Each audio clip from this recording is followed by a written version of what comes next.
Isipin mo, gumising ka isang araw at poof, wala kang boto. Anong mangyayari? Alamin natin. Okay, ganito, parang jellyfish ka na.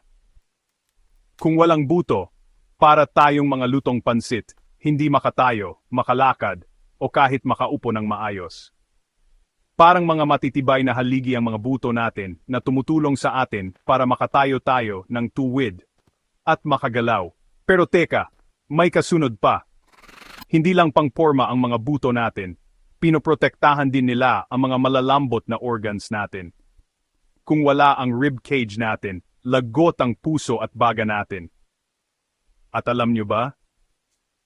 Parang bodega ang mga buto natin ng mga minerals tulad ng calcium na nagpapanatili sa ating katawan na malakas at malusog. At gumagawa rin sila ng blood cells. Kaya kung walang buto, naku po, delikado tayo. Sa madaling salita, ang mga buto natin ang mga silent heroes na pumipigil sa atin para maging mga puddles of tao. Kaya sa susunod na kumain kayo ng chicken wings, magpasalamat kayo sa mga buto ninyo. Manatiling malakas, manatiling boni. Hanggang sa muli, mga kaibigan.